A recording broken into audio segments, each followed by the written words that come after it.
But we're all truly winning with the author that I get to introduce this evening, Lynda Rutledge. It's a name that resonates with literary versatility.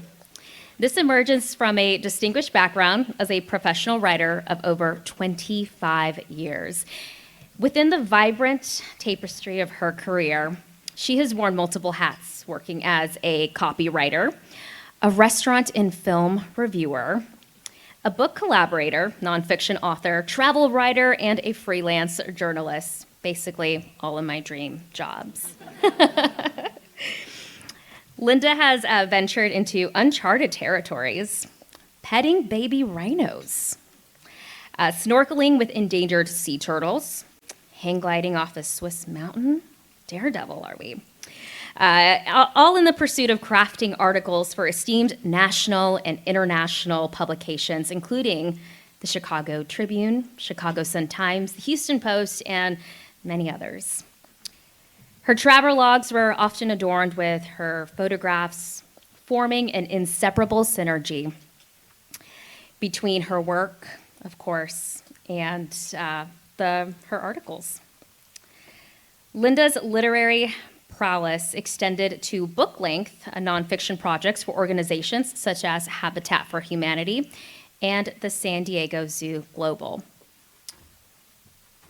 Lynda Rutledge's intellectual reservoir is fortified by an impressive academic background, holding a master's in fine arts in creative writing, as well as a bachelor's and master's in American literature. That's quite impressive. That's not an easy one. Her literary journey has been punctuated with accolades and residencies from esteemed institutions, including, I'm only naming a few of these here, it was a long list, the Illinois Arts Council and the Writers League of Texas, just to name a few, like I said. But in 2013, her debut novel, Faith Bass Darling's Last Garage Sale, earned the prestigious title of the Writers League of Texas Novel of the Year, and further, the novel was adapted into a major French film. Her latest literary triumph, the best-selling novel, West with Giraffes, which you all have a copy of. I got through it not too long ago, and it was incredible, by the way. Not only did it capture the imagination of readers, but it also earned the distinction of being named the Texas Center for the book's 2023 Great Read. This novel is an embodiment for her curiosity and unyielding passion for storytelling, inspired by a forgotten true story from the Great Depression era about two hurricane-surviving giraffes that embarked on a cross-country journey in a truck unlike any other, turning heads, capturing hearts, and making headlines. It was in this extraordinary narrative that the travel writer within her met with the creative writer, an intersection that breathed life into her narrative canvas. Please join me in welcoming our feature author, Lynda Rutledge.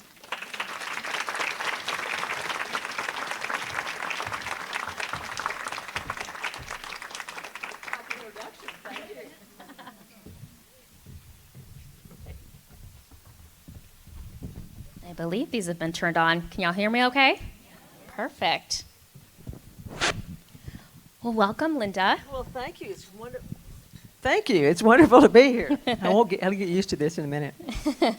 Y'all remind me if I get, crazy. Yeah, let us know if you can't hear us. So, Lynda, I've shared my connection with the library. And I'm sure everyone in this room has a connection with the library. So, can you share yours? Yes, and actually I've kind of figured this was going to be what you'd ask, and so I've had a lot of fun thinking about it, and also thinking about what I would say tonight. So I decided, the storyteller in me decided just to tell you about 5 moments in my life and career, but my life, where libraries played a big part. So the first one, I'm 10 years old, and when I'm not trying to break my little tomboy neck, I am riding my bike to our little Carnegie Library, my little town's Carnegie Library. We had a Carnegie Library. Now, what I was fascinated with when I was that age was the towers. I mean, they're columns, these marvelous columns in front. And as I found out later that Carnegie asked for that to happen, for all of them to look like that, because they wanted them to be looking like temples of learning. But mine was, was a little overwhelming because it was a lot, a little fancier than anything else in town. Plus, it was, the 2 stories were just a little overwhelming. And I have a feeling, though, that your Carnegie Library, they fit just perfectly right into what y'all had. So I read everything I could there, and moved on and grew up. And my next moment is in 1980, about the time I had become a travel writer, and I was, doing my dead level best to see as much of the world as I possibly could. I went to New York City for the very first time. And I had heard about a place called the Morgan Library. And you've been there, some of you. And I had never heard of it. And so I found out that this was the financier, turn of the century financier, named Pierpont Morgan, had collected all kinds of manuscripts all over the, from all over the world and all over through time. And I could actually see, Gutenberg Bible. I could see medieval illuminated, Bibles. I could see Shakespeare folios and actually manuscripts from, original manuscripts from people like Mozart and Milton and Jane Austen and Mark Twain. And I had that afternoon, I had an afternoon, that's all I had. So, to myself. So, it was either see the Empire State Building or go to the library. And I went to the library. First time in New York. First time in New York, yeah. I went to the library. So, fast forward, we're in 1990, and I've been doing quite a bit of nonfiction work, and but I still had, I always had literary pretensions, but I'd always kind of wanted to have a novel, write a novel. And I'd been doing book-length things, but I'd also been doing articles, et cetera. It's exactly what Mario was talking about. But I still ached to get some fiction under my belt, and try it anyway. And I had this idea that I didn't know quite what to do with it. I had an idea about a rich older lady who hears the voice of God tell her to pull all her priceless antiques out on her front lawn and have a garage sale. Crazy idea, but that's the kind I get.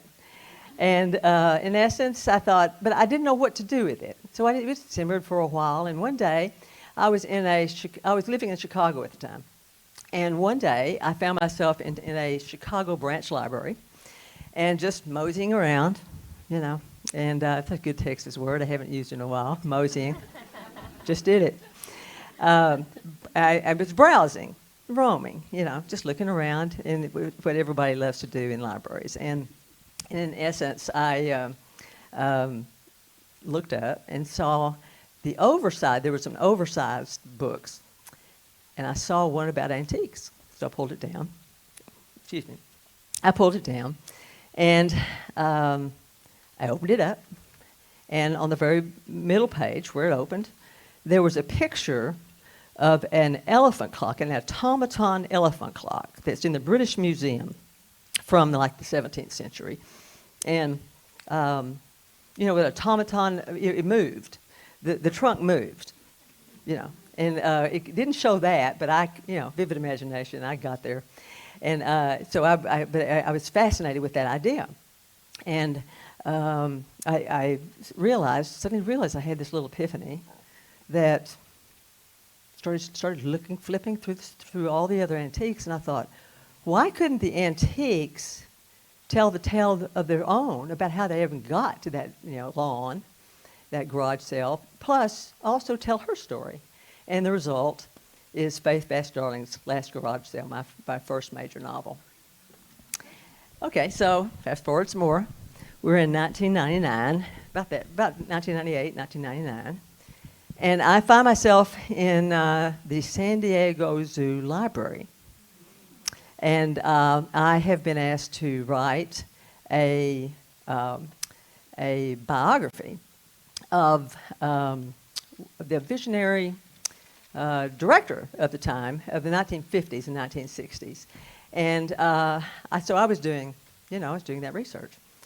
And as I was doing the research, I got really curious because I kept seeing these really old-looking scrapbooks right on the corner. So I asked some questions and found out that they were created by volunteers over the years, over the decades, and the zoo had been there since 1916. Okay, and through those years, what they had done is they had a news clipping service, and almost everyone here surely remembers what those were, right? All right, so, and if you had a story, then somewhere around the world or across the country, they'd send it to you, click it and ship it to you. So that's what the zoo had done, and the volunteers had taken these old scrapbooks. Now, I'm serious. They look like the scrapbooks that I used when I was in elementary school. They were not much better than that, and they were crumbling. They almost crumbled in my hand, so I thought I should not be looking at this. And then I thought, I have to look at this at the same breath. So I very carefully started turning the pages. And I, of course, loved seeing the old stories about all the animals. And then I kept seeing some about the giraffes, how they got the very first giraffes. And I kept seeing them, and they were different from different publications. And it became more and more fascinating. There were 30 of them. And I found out later there had been 500 of them before. And I think most of you know the story. That what it was that you had a hurricane. They lived through a hurricane. They got to New York. They then put it into little more than just a tricked out pickup truck, and they were driven before interstates, 1938, 12 days to San Diego, and there were only two. There were only two. It was the Lincoln Highway and the Lee Highway at that time. They were just barely, in existence. And that they went from sea to shining sea, I'll say it, shining sea. Anyway, cross country. So the Lee Highway actually went to San Diego, and that's what they took. So I kept seeing them, and I did find out later on I found out that there had actually been 500. Now, the timing was very interesting of the story because, that was not only the Great Depression, horrible time to be alive at that moment, and but also Hitler was stomping across Europe, right? And yet, here were these people reading about these giraffes every day for 12 days and reveling in that. And I got chills thinking about it. So I actually started looking around for a diary of the man who pulled this off, the zookeeper that pulled this whole thing off. And I found out very quickly that zookeepers back then were not the kind of guys who wrote in diaries. So there was nothing. So I finished my project, and I had to kind of let it go. And I finished the project, and then I moved on with my life. And about a few years later, I got a call from the zoo, from the CEO of the zoo, and said, "How would you like to write the history of the San Diego Zoo for our centennial in 2016?" And well, I couldn't say yes fast enough. So I started going. I was in Texas finally, and I actually went back and forth from Texas to San Diego a lot, and started writing their history. And it's a beautiful thing. It's 4-color, 2 volumes, instant place. They don't do anything shabby. And so it took me a while. And all the whole time, one of the main things I said, the moment that they asked me to come see it, I thought about those drafts. And I thought about that story. And I realized that I would be able to tell what I knew of the true story. And maybe I could do something else with it because, there were lots of gaps. But if it's a piece of fiction, I might fill in those gaps and might have some fun. So I'd write during the day doing my nonfiction thing and all these wonderful stories, of course. And then at night, I actually, before I didn't even start writing, really, it was too much. So I actually started creating a whiteboard and just seeing if I thought it was possible for, what would happen every day and what would happen to and what would all these different characters do. And so I finally found out that I possibly could do this if I decided to just jump right in. And the result is Westwood Giraffes. It's, and then I found myself a couple of years later. I found myself after I finished that writing a novel that centers around a book, but that actually begins with a book. And it comes from a library, much like that little Carnegie Library that I grew up with. And that book is an iconic book in itself. It's To Kill a Mockingbird. And I realized that as I began to figure out what the plot might be on this, I realized that if I was going to do something quickly, I could probably be pulling from my own childhoods a lot. So I did, and maybe not content, but context. Let's put it that way. So I set it in 1964, and I set it in a small segregated town, tiny segregated little town. In 1964, and allowed it to deal with how small towns can reflect big problems in a very personal way. The intertwining themes, again, too many themes going on, this crazy mind that I have lots of things going on, but there's a lot of intertwining things going on. And part of those things are, for instance, the power of friendship, themes and also subplots. So one of the themes is the power of friendship to conquer any obstacle. And another one is what it was like to be a woman in 1964. And another one was a church rivalry that winds up culminating in a very dramatic softball game. And also, I also have the perspective and point of view from a very important dog in it. I like that one a lot. I like that chapter a lot, I have to say. And I hope you do too. And it's, as you might imagine, that has turned into my next novel, which will be out in January. And the title of it is Mockingbird Summer. That's exciting. Thanks. So, as I was thinking about my little story that I was telling y'all tonight, I started thinking about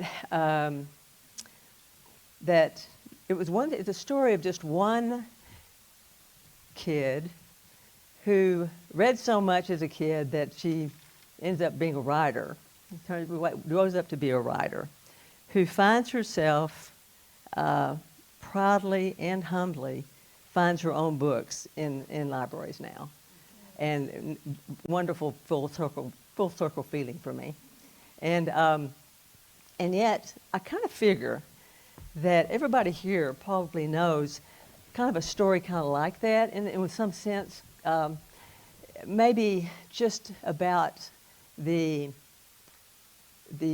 access of reading does for to mold minds, just for the low price of a very free library card, you know. And in fact, I felt that so deeply that, this is before I knew I was going to speak to y'all. At the end of Mockingbird Summer, in the acknowledgments, I actually wrote, and see if I can remember it verbatim. I'll try to get close. I wrote, as the sign-off, I said, with greatest and deepest gratitude for the public libraries and their books who have shaped and reshaped us through life. May they freely forever do so.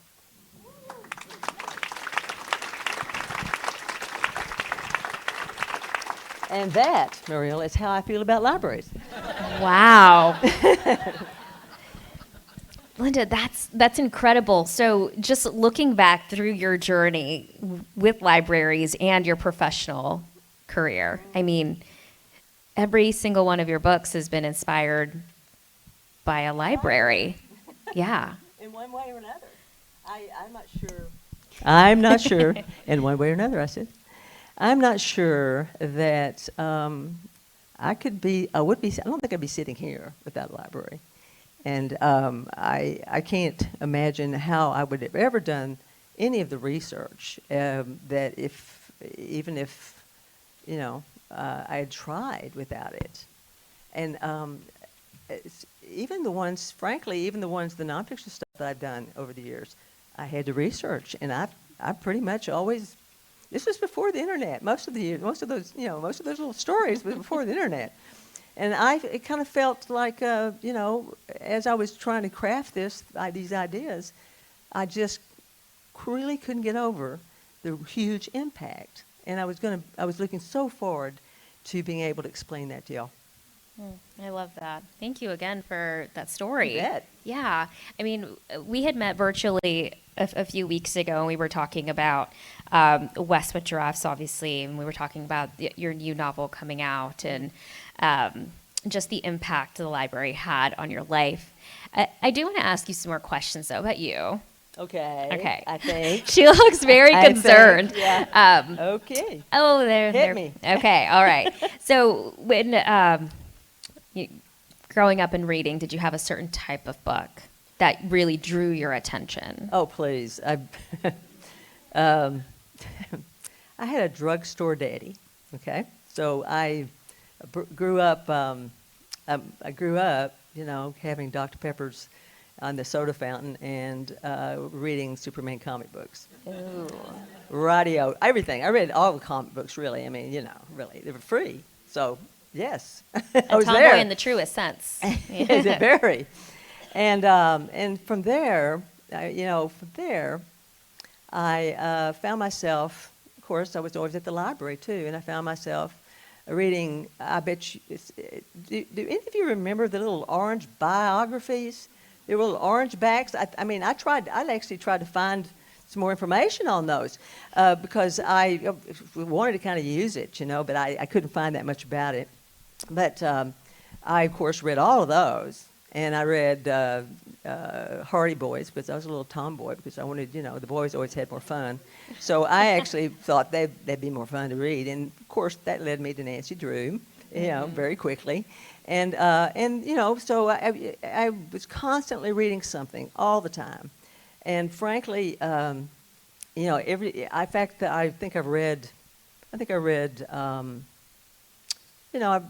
read so much that, everything that they would allow me to read, let's put it that way, right?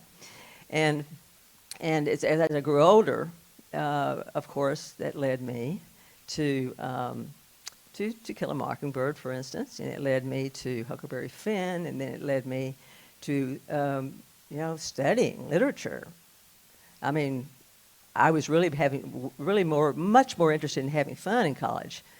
So, but I liked English and I liked literature. So let's go just read books, And later did I worry about what my major was supposed to be.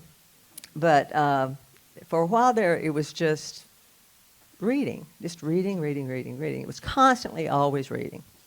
And, of course, that ended up allowing me to be sitting here. Yeah. And did you always know that you were going to Be a become writer? a writer? No. Oh, no. No. No, I'm a very late bloomer. It sounds like it was Does just it? in you from the Yeah, get-go. rightio. Well, I'm not sure. You know what? There's a moment when I realized, I think it was in college, when I realized that these books really weren't written by literary gods. They were written by people. There you go. And it took me that long, to kind of get it, that, oh, okay, well, maybe I could write. I actually didn't even take a creative writing class until to my master's. And I think that was just something I decided to do just because it was easy, maybe or fun, whatever. And I think I started really getting it there. I remember my first rejection letter. I sent what I thought was a great short story, to McCall's Magazine.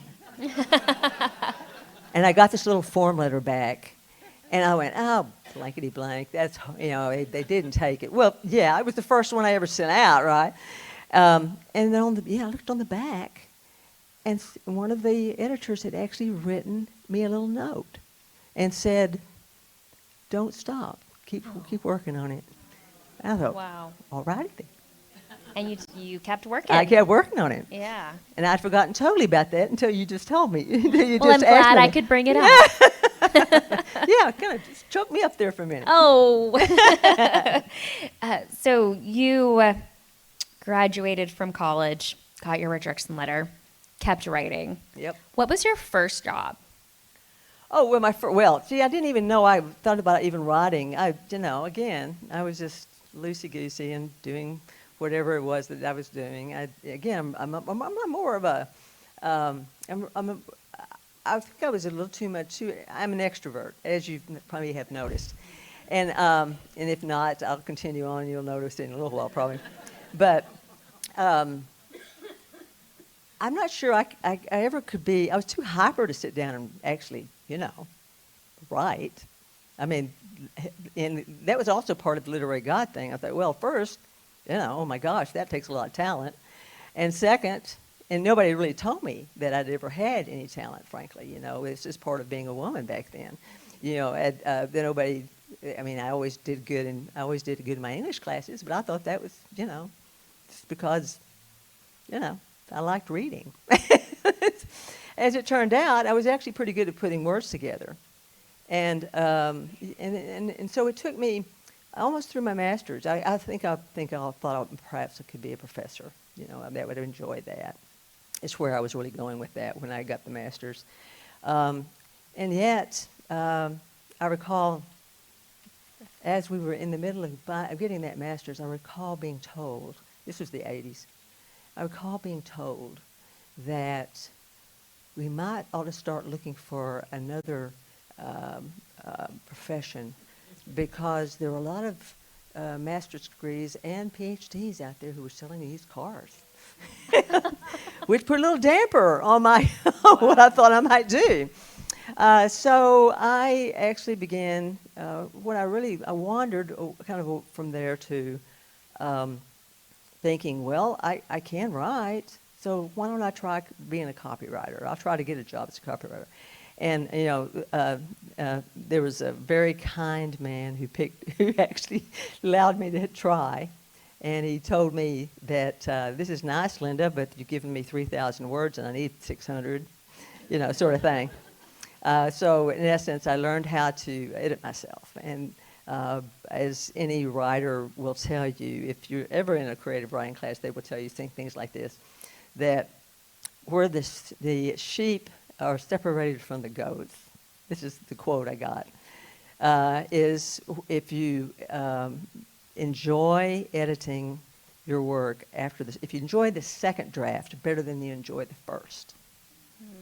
And I thought, oh, I'm never going to do that. You know, I'm too hyper for that. No, please, just like it the way it is, would you? You know, you have to change. And then suddenly, one day, I started liking the second draft more than I liked the first. There you go. I started really enjoying the editing part, how to make it better, and how to make it sing, actually. Wow. Yeah. Yeah. Well, that's important, right? The editing part. Yeah, well, yes. Okay. I do want to talk about West with Giraffes. Yes, yes. Okay. Ask me anything, I think. You think? Let's see. Okay. So you took something that happened in real life. Yeah. You filled in the gaps.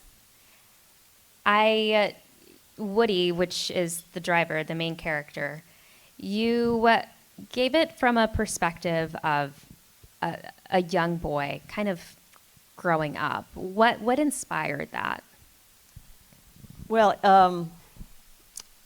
you know, geez, you're asking me to remember so much of stuff. Let me think.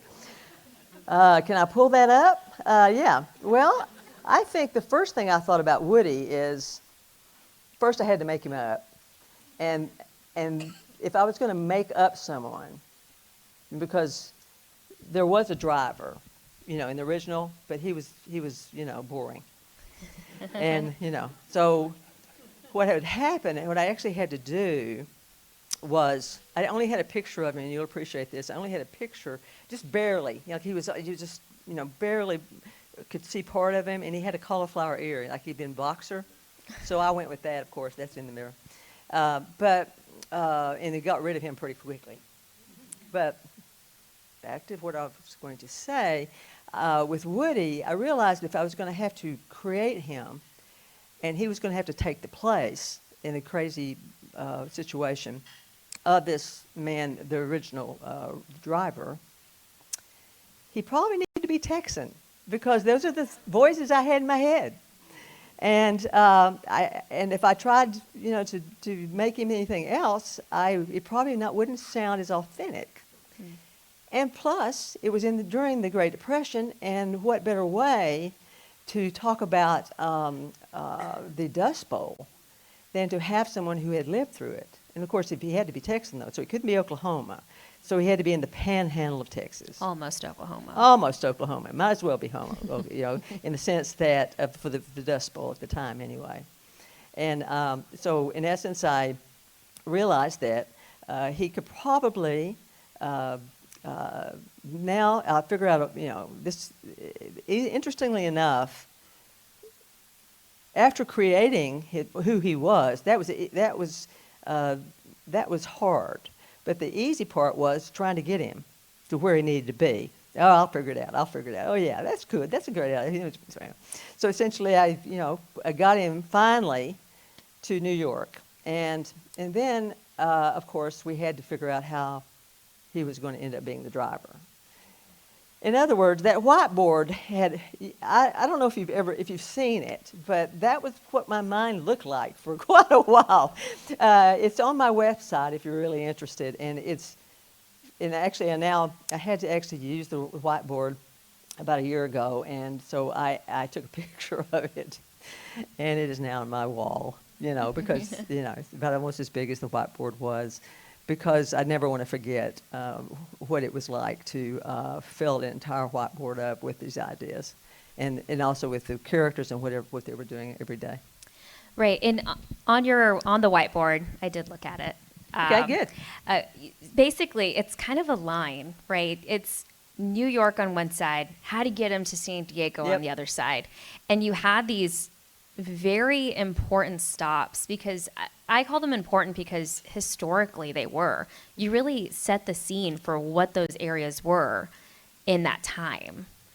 How did you do that? Well, I had a lot to work with, for one thing. You know, there was a whole lot going on. There was an amazing amount of stuff that was going on during that time. For instance, all of you may have heard of sundown towns. And there had to be a way to work that in. We also had women who couldn't, you know, no lady drove on the highway. So I actually had to have a lady, a woman, who was going to drive on the highway, and I had to, it was a bunch of guys on this thing, so it had to be a woman involved. And then I had to, essentially what we ended up happening was had to work on what was going to happen every day and where. And each time the where kind of informed what would be happening. And, for instance, if you're going to go through the Shenandoah Mountains with a couple of giraffes in a truck, aren't you going to probably almost go off the side of the road? Okay, side of the cliff. So we had to have that happen, and of course, just on and on like that. A lot of things had to happen. We had a circus that was following him. They were looking maybe to grab the giraffes, really. And so we had to decide, well, I guess there needs to be a train, because that's what I had to do research about what happened with these fly-by-night sort of circuses that would come in. And again, this is before my time. Some of you here may have heard of this, but that they would come in just for the day, and then by the night time they would be back on the train, and they would go to the next town, and put on a little show, and then go on to the next town. And I had to kind of figure out what to do in that way too. In other words, it informed each of the places that happened. The geography informed what possibly could happen, and therefore I made that happen. It was kind of fun. Yeah, I mean, you did an incredible job. I really enjoyed it. Really, kind of again set the scene. Yeah, great. Thank you. I do have another. So the first lines of your novels are kind of fun. Well, thanks for noticing that. Thank you. Yeah. Yeah.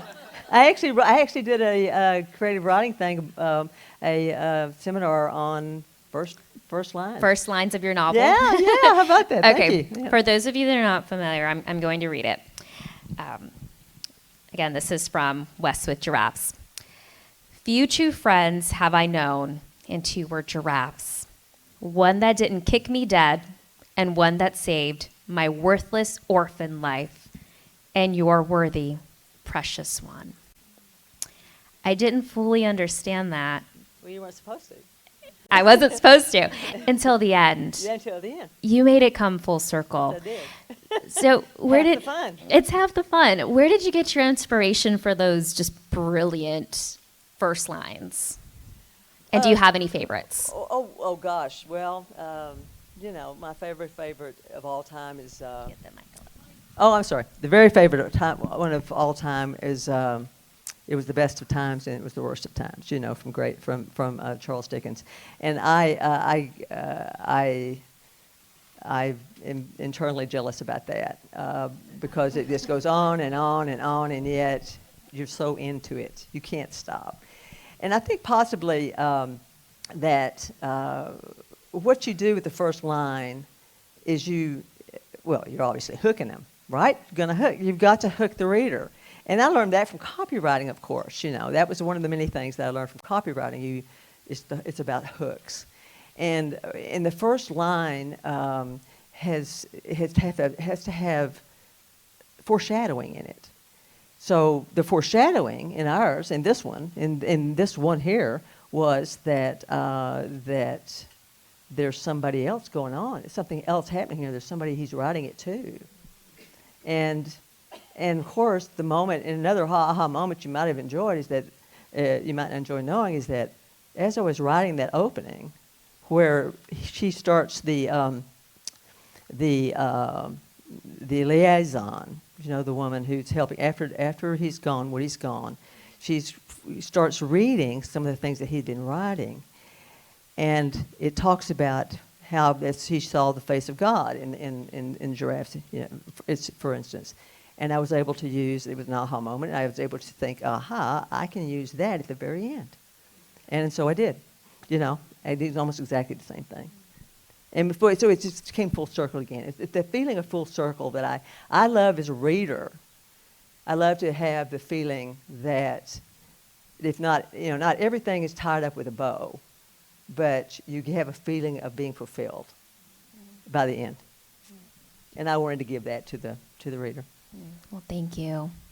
Okay, I'm done hogging up all the questions. I have a few questions here if anyone else has a question. I'm speaking my outside voice. If there are more questions, hold up the cards. We're going to have a couple quick questions, and then Lynda will be available afterwards for book signing for a bit. The first one is, where was your hometown with the Carnegie Library? Oh, I grew up in Terrell. It's right, Your that mic. away. In the mic. Oh, you can obviously tell I don't really like holding the mic. Terrell. That away, 20, 30 miles, just close enough to finally, kind of sneak over here all the time. And growing up. North Park, the whole thing, Okay. Have you been surprised by the acclaim for West with Giraffes? Why or why not? Oh, well, yes, and thanks for that question. It's been the way that bestsellers are odd. You have one like mine, which you have the normal one kind. The normal kind is, well, first, you have someone who's already known for something, and they put something out, and then suddenly a national book club picks it up, and then everybody wants to try it, right? All right. And then you have my kind, which is a word of mouth bestseller, and that means it kind of takes a while. But in essence, it really wasn't quite a while. It actually started happening pretty quickly. You just didn't see what you didn't know what was about to happen. And I was telling someone this earlier. It was absolutely fascinating. It's still going on. It is so. It came out in February of 2021. It began selling 400 to 500 a day, and it is still doing that. And this is, just 2023. And I can see, I'm seeing this every month, of course. And I will go online just, for the fun of it and go, and surely it's going to go down or it's going to go up. Or something. Nope. 400 to 500. It's fascinating. And it's because I really do believe people are telling other people about it. And this is what happens when that happens. I really don't know of anybody else who's had a bestseller like this. The ones I've known who've had bestsellers were essentially the kind, again, that are picked up by national book clubs and that sort of thing. Very simple, very obvious that there's going to be a lot of books sold. This is not, and I don't just kind of love it. I incredibly love it. Because it actually have an image of all of you telling other people about my book. It's just marvelous. It's wonderful. It's a great feeling. And by the way, thank you. Thank you so much for joining us. What a treat.